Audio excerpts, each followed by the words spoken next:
What's going on, everybody? We're back with our first weekly episode of Pickin Corners. I am one of the co-hosts here. They call me Tyler. They call me T-Ho. They call me all sorts of names. I'm joined once again by Mikey Truth. Mike, how we feeling? How's your week going? Happy Friday. Feeling good. Funky Friday.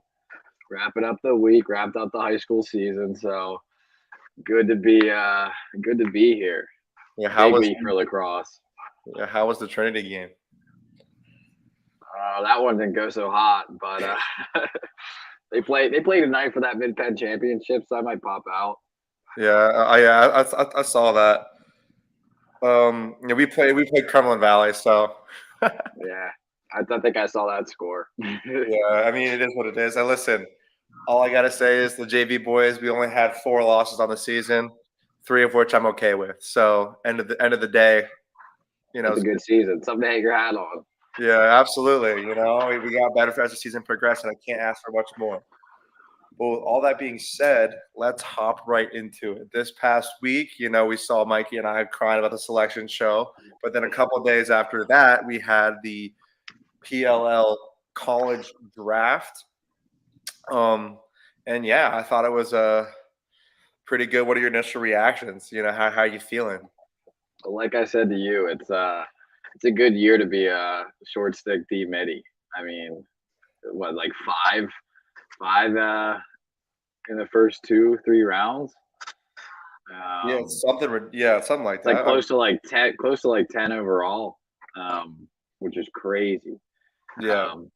Big need in the PLL for that two-way game. Everybody can score. Well, that's what some people have said, not some people, the boys on the post game are like, why don't you just draft just a regular midi and then teach them to play D mid? And at the pro level, why would you draft a specialized D midi versus if you drafted like a Docs A kid and just made him a D? You know what I mean? There's things like that, but I think that D mids are. I mean, Atlas has a stable of D mids. They're just a gritty team. I know they look good. I mean, I get your point too. In some ways, I feel like it might be too far gone at the pro level. If you didn't learn defense yet and you're not good at it, might not be the time for you to learn it. Yeah. And you just need someone who's willing to lay the body out there. Yeah, that's true. They say, once again, they were saying D mids, your main job is to slide and recover. I would say there's very few short stick D mids that are true. You could say they're a cover guy. Yeah, I think too. Short stick D middies. I'm not saying they're the best athletes on the field, but that position itself requires you to be very athletic. Think of a Will Haas. Oh, stud. Yeah. So, and with that shortened field in the PLL, it's all how fast can you clear? Do you have offensive upside? The less settled clearing, the better. Yeah, I agree. It's how well can you push transition and get up and down? Right. Exactly. You get the ball off the carpet on one end, and what can your guys do? That's exactly. Another thing. I'm going to pull up the draft order and the picks in a bit, but the Atlas drafted a guy like Kobe Smith. He's play attack with a long. He could play a straight up offense with a long pole if he so felt like.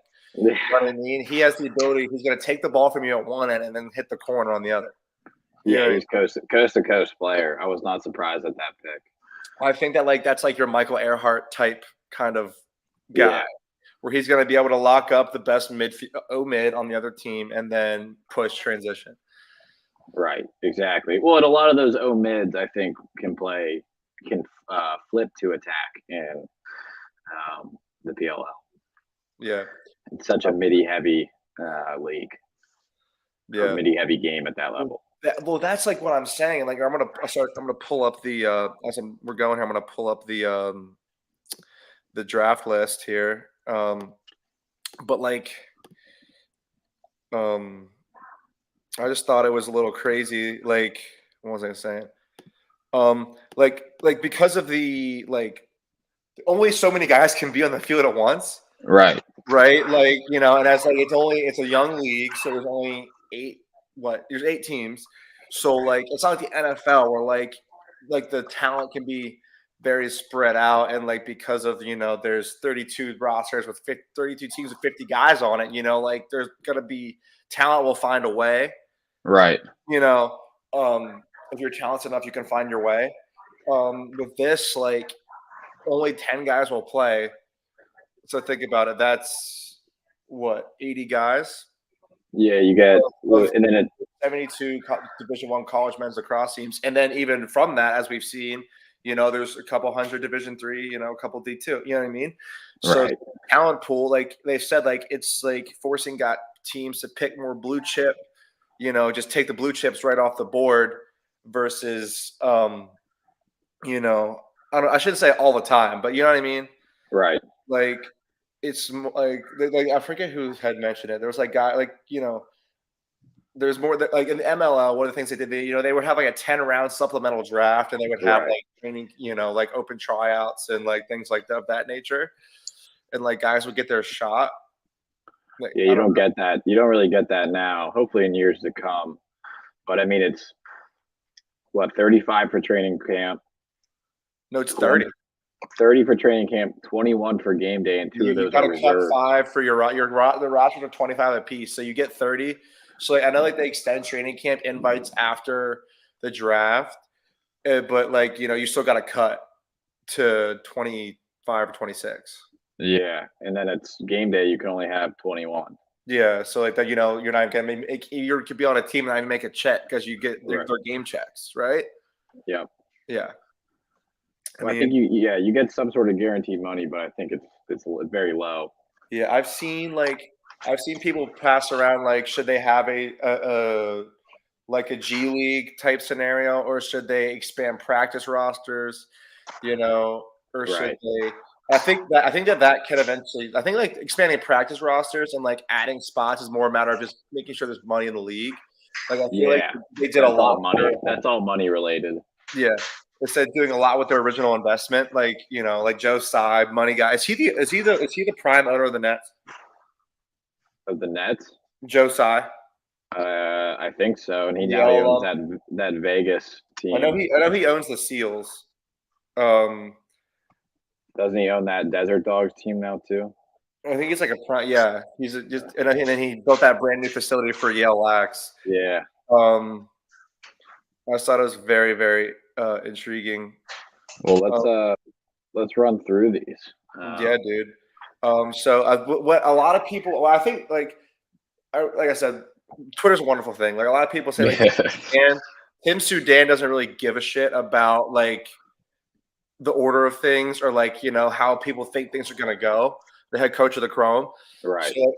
So everybody and their mother thought Chris Gray was gonna go number 1 overall. Like Kark's big board, like all the different things that saw Chris Gray going number 1.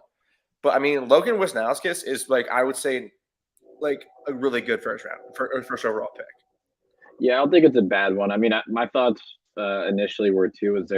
Chris Gray's amazing. Don't get me wrong; he's an unbelievable generational player. But is there concerns about his size?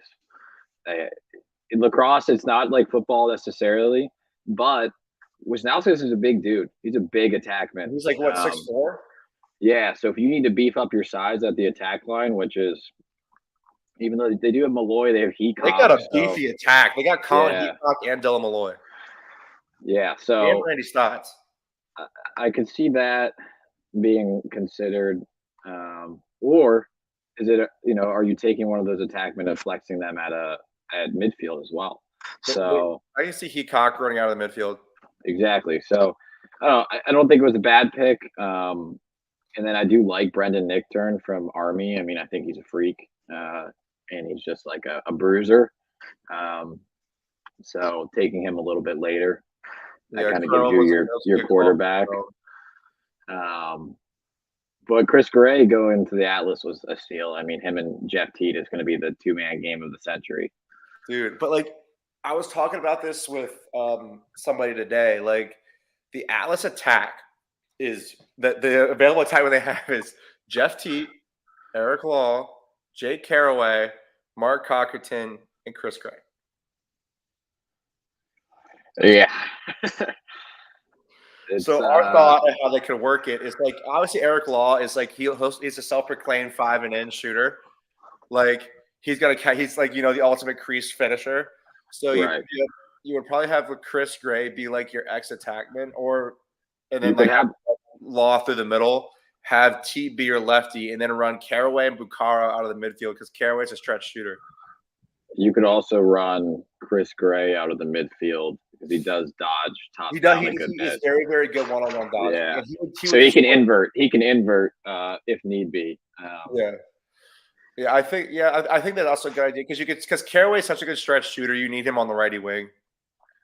Exactly. So that's not stopping anytime soon. And then, so I say as an Atlas fan, it's only been league's only been around for a couple of years. I tweeted this. I think that the Atlas have made the best out of their drafts and the best out of the situation. What was it?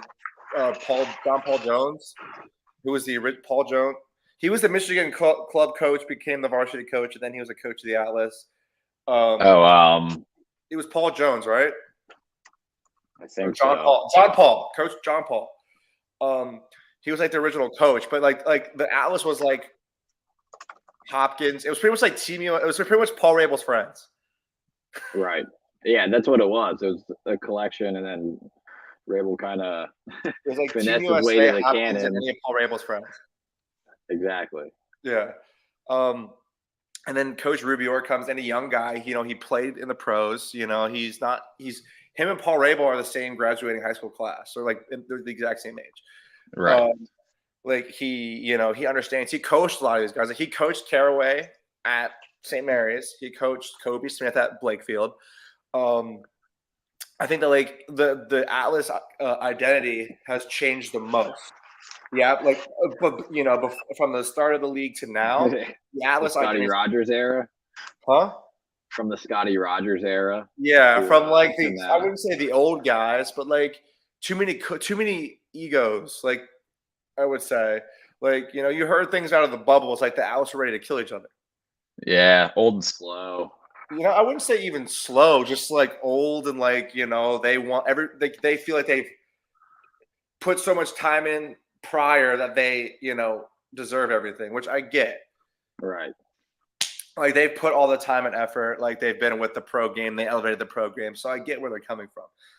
But I say that like their identity has changed so much from the beginning of the year, beginning of the league.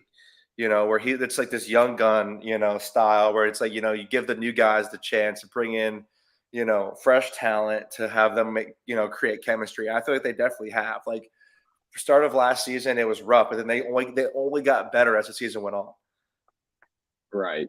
Yeah. No, I agree, and I mean, I think they've done a lot with what they have. I think that we see the direction that the Redwoods are headed with pick number 3, staying on that Notre Dame train.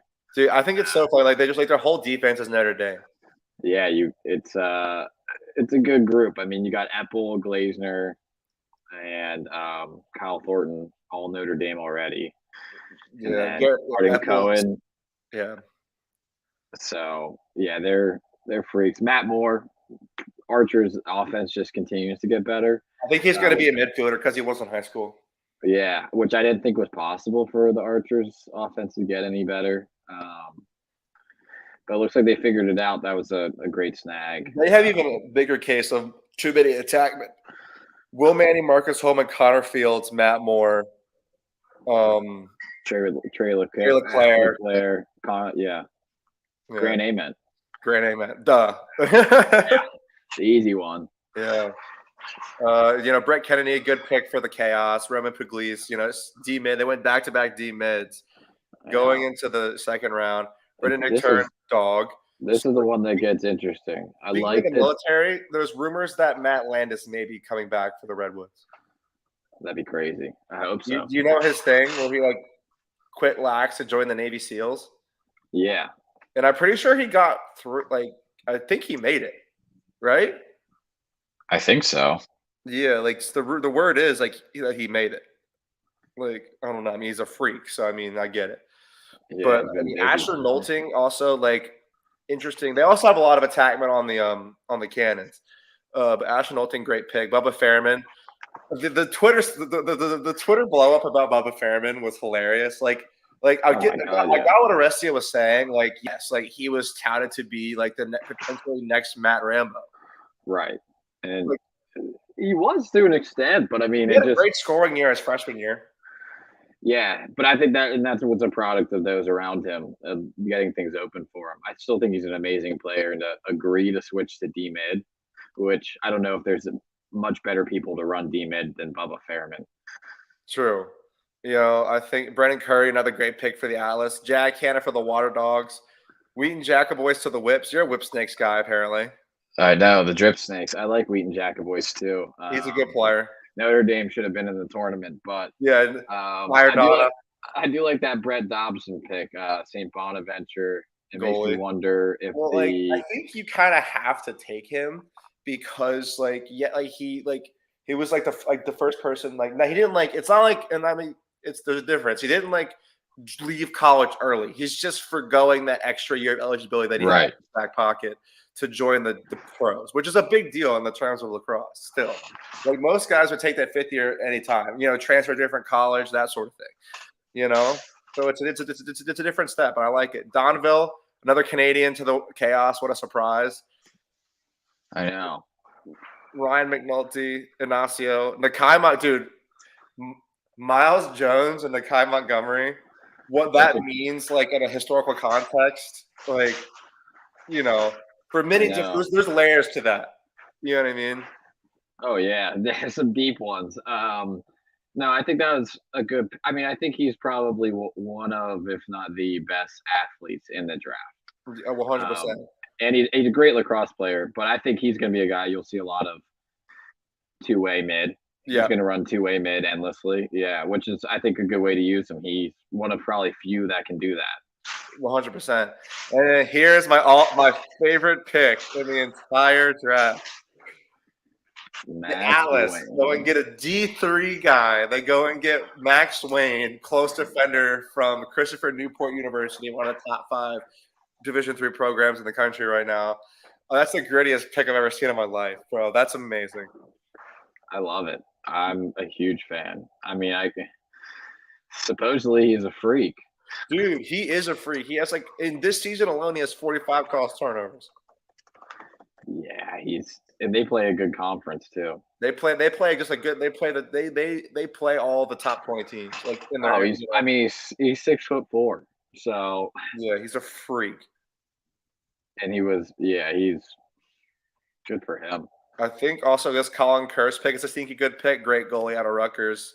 Yeah, that's a good snag. I thought that McElroy would have been the first goalie taken, if we're being honest. Really, I thought it would be Dobson. Just because I was worried about strength of schedule though for him. Yeah, Mitch Bartolo, stinky good pick. And yeah, but you think about all the guys who didn't get picked, and like a lot of the people that are still like that, you know, can be picked up in the player pool. I saw a Florida State player declare for the draft. Yeah, what was that? A club guy? Yeah, I was like, that's kind of funny. Yeah, dude. Wish him the best of luck. That's amazing. Yeah, dude. I mean, it is what it is, bro. I think that it's gonna be a great season. It's gonna be a good season. So then now it turns like, what do you feel? How do you feel about this season? I mean, I'm taking a Drip Snakes future plus 550. Although Chrome's plus 1,000. I don't know. I think we saw last year, and we'll probably see it again this year. There's still not enough teams that there's so much talent on each team that any team could squeak it out. Yeah, dude. So I have 2 futures. I put 2 futures in like a little while ago. I mean, I took Atlas. You know, I took Atlas. What was it? Plus 500, and then I took the Cannons. They were plus 1,000. Yeah, I think they're like plus 950 now or something. So yeah, that's a good pick. I can see that. Like I said, I mean, anybody. Like you could make a solid argument for any team. It's not like you're picking the Jets to win the Super Bowl. Right. It's nothing crazy. Like the talent is so concentrated. Like God, yeah. It's not the same right now. The Like, third stringers are like 4-year starters at any they're all like, Americans. powerhouse. Yeah. Like, just simply because you only can dress 21 and play 10 at a Right. time. You know what I mean? Yeah. Like, it's just the talent, the concentration of talent, and that's like, when do you think they're going to add another team? Like, what do you think? I mean, I was hoping they were going to this year. I thought they were going to as well. Yeah. Unless they're gonna go maybe next year and add 2, which would be great. I think yeah, to put 10 in instead of 9 would make sense. And Yeah, then jump you to do a 10. really big expansion draft where they protect players again and that whole thing, and then you do it on a supplemental and another And I college think you draft. could have you could do 2 conferences then at 10. I always want to bounce this idea off somebody. Do you think that they ever I know the touring model that they do right now is fantastic, and for those the people who don't know, the professional the PLL does not their teams are not based in cities like the old NLL. They had like the Charlotte Hounds, the New York Liberty, they Chesapeake Bay Hawks. Like they were located in states around the country, Yeah. but what the Premier Lacrosse League has done is they've adopted this touring model, which shout out to the LXM days, Kyle Harrison and the crazy jerseys. What they've done is all 8 teams, they have all these city locations picked out around the country, and they usually stop in Canada once, and they all the teams will play, right? And I think that's beautiful for getting into new markets every year, right? You're not just stuck in a city and only those fans can go to those games. You know what I mean? And I think it's perfect because you could just pick stadiums around the country to get into new markets. So it's working for them beautifully right now, if I have to say. Yeah, no, I agree, and I mean I think they'll stay with it. It would take a long time, I think, before that changes. I think so too. But I think the smart thing at that time, if the NLL keeps growing, is to just put them in the cities that the NLL is succeeding in. So you can already capitalize on that, what's begun there, and then expand from there. But that's 5 years at least minimum, I bet, down the road. Bare minimum, bro. You also need. Think about it. If you take out like a lot of the Midwest, like just for blue blood states alone, you need like 16 teams. That's very, very true. True. So, and Cali, you'd have to put like 3 in. So yeah, well, because you think about San Diego, LA, all those teams. I like that they always come around. They still stick. They always go to Homewood. It's a fun one. But I'm surprised. What I was kind of saying, I was surprised they didn't go to Atlanta this year. Yeah, I think there was a lot of people were raising hell about that. Yeah, and not going down there. I went to the one at Homewood. That was fun. I went to the championship game. Shout out to my girlfriend, humble brag, got me tickets for my birthday. So we went to the championship game and Oh, I did catch one in Philly. I went to the one where they Philly soccer team plays. I forget the name of that. The Union or MLS. Yeah, the Union. You went to the PLL Park or whatever it is now. Yeah, it's a nice stadium. It's in like the worst part of town, but it's a nice stadium. I went to mine was at Audi Field, which actually they're pretty dope. Like it's the DC United. Oh yeah. Those are the stadiums they need to be playing in. Yeah, it's perfect. No, the MLS arenas are literally perfect for them because Yeah. I feel like I know that they have that connection with the Crafts and Gillette Stadium for the Patriots. Yeah, but I feel like it's just not going to work. They get when I went to the one at Audi Field, they packed it out. It's like a 5,000 person stadium. Probably, yeah. 5,000 to 7,000, and they pack it out. You know what I mean? That's the way it should be. I get the whole play in Gillette, but it's like, dude, I know one side of the stands isn't even filled. Foxborough, Massachusetts. They really don't realize that stadium is in the middle of nowhere. Yeah, and you can't even get the lower bowl filled, so it's not worth it. Yeah, I mean, but I'm kind of mad that I'm waiting for the NCAA championship, which is a great segue. I'm waiting for the NCAA tournament to come back around this area. It goes to Philly next year. Thank God. Dude. Yeah, so Pickin Corners is gonna be live on the ground.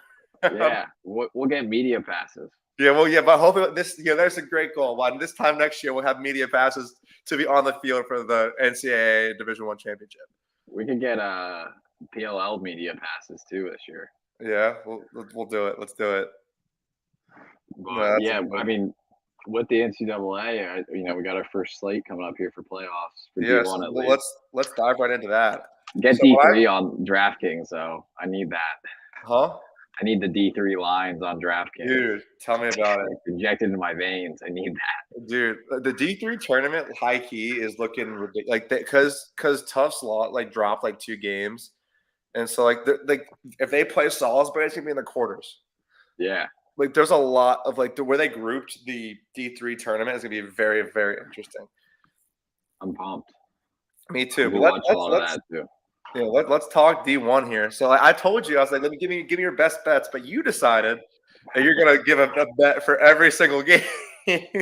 Yeah, I got to. Let me. So I will do that with you, and my blog is going to come out later this afternoon, but it's not going to have all of the games picked. So it'll be my favorites out of these. So let's see. We'll run down. So Princeton, BU. We'll run down the pick here. Princeton -3.5. No questions asked. Mm-hmm. Yeah, I think that's a lock. Yeah, I could see it being a close game. I could see it going under 26.5. I could see that. Yeah. And dude, the low key college lax unders have been. I've been good at sniping those. I'm not gonna lie. We need to get the percentage on those because they have been rolling. Yeah, because like they put it at the 25, at 24, 25.5, and like all of a sudden like you see Princeton and Penn go, they score 32 combined goals, and it's just like, oh, but then It's like 12. Yeah. UPenn and Richmond. I got Richmond +3.5. I took Richmond +3.5. Yes, absolutely. Yeah. Penn plays sloppy. They're good, but they play sloppy, and they might win, but I don't think they're winning by 4. No, I don't think so either. I think that like they played. Oh my god, I can't talk. They played Penn State to 1 goal. They played St. Joe's to 1 goal. I think Richmond can easily, be right there. Richmond might upset them, but I wasn't confident enough to go money line. +260 money on the money line for Richmond. Yeah, I was thinking about it. Yale St. Joe's +3.5. Yale -3.5. I thought you said last time you thought St. Joe's could beat them. I think I said I was rooting for them. I'll take the under. The over/under is 27.5. Take the under. I might ride the under. Because if it's going to be close, it's not hitting it. And if Yale's beating the hell out of them, they're not going to score enough. Yale's not hitting 28 on their own. No, they're not. Because St. Joe's has the best face-off man literally in the country. Yeah. So there's that. So Brown, UVA. Virginia -2.5. Yeah. Statement game. That's a statement game. There's a statement game. But what pisses me off? So you were in the shit show, right? Where the Fire Donna was going on. Yeah. I put this out there. I was like, so Larkin Kemp has been like, he was like the big guy. When the Ivy League didn't play last year, the whole big thing, right? He was screw Mark Emmert, screw the the Ivy's not letting him play or whatever. And then I was like, I wonder if this is always like a big thing to get back at Larkin because they put all 6 Ivy League teams in to get people pissed at Larkin, right? And then they just say the extra FU. Okay, Larkin, here's all 6 Ivy League teams. Oh, but by the way, you have to play UVA, and if you somehow win, you get to play Maryland. I know they put Box Brown in a corner. Like literally, like if you somehow beat Virginia, you have to play Maryland next. So we got what you wanted, Larkin. Brown in the tournament. Yeah, he's stuck between a rock and a hard place there. Yeah. It's basically, how soon do you want to lose? Yeah, it's like, do you want to lose now or next week? Yeah, you're living on borrowed time. Yeah, so I'll ride that Virginia -2.5. This next one, I'm ready. Vermont +8.5. Yes. So for everybody, so it's Maryland and Vermont. The line is -8.5. The over/under is 25.5. I think it's under 25.5. Here's the thing, though. With Big Ten teams, the line has been around there. And Maryland has covered 6.5 point spreads, 7.5 point spreads. I know. That's That's the concern here, obviously. That's the thing. You don't want to step in front of the Terps train. That's all I'm gonna say. My thought process was really just, well, now that I'm looking at their schedule, I don't know if I agree with that. About Vermont, yeah, Vermont's like, yeah, they did beat up on Manhattan, but like they have like I feel like they've been, I think they were a little bit better of a team last year. I just wonder if Maryland is, they're beating them so bad that they just kind of pull starters and rest, knowing that the rest of the So state is that what you're thinking? You're thinking that like Maryland's gonna take it as a practice and just like, Yeah. so Vermont will make it like Maryland will take it as serious, so Vermont like can make it close. Yeah, that's kind of my thought. Well, Maryland they'll get what they have to do, get their goals, and then plug in whoever they need and just maintain the lead. You don't need to blow out Vermont. No, it doesn't help anything. You can win that game by 1 and you're still fine. Yeah. But yeah, I might just stay away from that entirely. I think that the Vermont plus 8.5 is very, very. It's a trap line for sure. Huh? It is a trap line because like, you say, like either way you think about it, like you take Maryland, you're like, and then Vermont plays the best game of their lives. Yeah. Or you take Vermont and Maryland just steamrolls, like demolishes them. Yeah. Like trains on the tracks, better watch out. So that is moving on. We have Cornell, Ohio State. I like Ohio State. Nope, Cornell -1.5. I don't like Ohio State. I don't think they're good. I don't know. I don't like them in the game. I don't know how to feel about them. They're a fraud alert for me. Fraud alert? Yeah. Fraud, big time fraud alert. I don't hate it. I mean, I already lost to Cornell once. I might take. Well, they always say it's hard to beat the same team twice in a season. That is a saying, but I don't know. I might, if I do anything, I'll probably take a money line. I'll either take Ohio State plus the 1.5 or Cornell. Yeah. I mean, for the value wise, Cornell money line is -120. But you're getting plus 115 if you take a -1.5. So might be worth it. Might be worth it. Rutgers and Harvard. The line is you already know my answer. The Scarlet Red, baby. Go Rutgers. I think Rutgers are frauds in my wholehearted opinion. They're not losing to Harvard. Harvard got in the tournament. They looked around and they thought it was a mistake. Listen, bro. With that NASCAR offense. That NASCAR offense is spinning laps around this Harvard defense. You're making left turns all over the place. I know. I don't know how to feel about that game. I just really feel like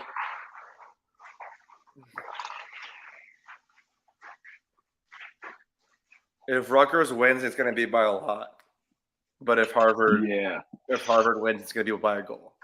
Yeah, I feel like it'll be like it's either 8-7 Harvard wins or it's like 15-8. Yeah, Rutgers. So, yeah. When Rutgers is winning, they're not making a lot of defensive plays. Their offense is just they just fill the back of the net until the whistle blows. You know what I mean? Right. Like because they'll let the other team get theirs, but they'll just have Yeah, exactly. Yeah. And dude, Delaware mollywopped. I'm taking them plus 6.5. Bobby Mo, the Pittsburgh boys, your crosstown friends. The crosstown boys got rocked. They look like they forgot how to play. I don't know if you saw their goalie tweeted. He's like finally made it on SportsCenter top 10. Low key. I don't know if you noticed who picked that up. That behind the back, Clay Miller. Yeah. Cumberland Valley boy, CV boy. Yeah. Shout out to the 717. You got to root for that 717. He put me in a blender once or twice. It's fine. I think he was too young for me. He graduated a year behind me. So my senior year, the attack line was Stevie Peters, Connor Ball, and Clay Miller. That's a good attack line, yeah. All three went D1. Uh, but yeah, dude, short and sweet this week. But do you have anything for the folks before we jet on out of here? I'm glad your high schoolers didn't find us this time around. Yeah. Did you say anything to them at your game? We had a talk. We had to talk about getting on coach's podcast. No, they're great. They loved it. They were happy to see us talking, and we're asking all about who you were and stuff. So always good to have the youth involved. Yeah, growing the game, baby. That's right. That's what it's all about. So great kids. Shout out the boys. But other than that, I mean, let's get after it this weekend. Yeah, let's get after it. Let's make some money. This is a great set the TV up outside on your back deck on a very small table that doesn't really fit the TV. Yeah, some beer. Bring a chair out, a couple brews or adult beverages or soda, whatever you're into. Some water. Sit there and just enjoy it. Yeah, dude. I think that's all there is to it. But all we gotta say is we appreciate everybody's support. Make sure we like, comment, and subscribe. Show some love down below. Nobody hopped in live, but that's okay because we somehow get all the comments come in after we film these. So it is what it is. But yeah, dude. Also make sure to follow us on Twitter and Instagram at Pickin Winners. Our socials are right here, right there. Oh, yeah. You can find it. Yeah, make sure to follow, like, comment, and subscribe. Obviously, make sure to check out what Tom and Keith are doing with the UFC picks. There's a not half bad card this weekend, so look out for them. They pick at about 80%. Their UFC picks. They're a couple of dogs, and yeah, it's electric. Yeah, keep an eye out for Riley on the daily blogs with baseball and basketball, whatever you fancy. And yeah, well, with all that being said, I hope that everybody has a happy and healthy and wonderful weekend of gambling and watching lacrosse. Of course. Yeah.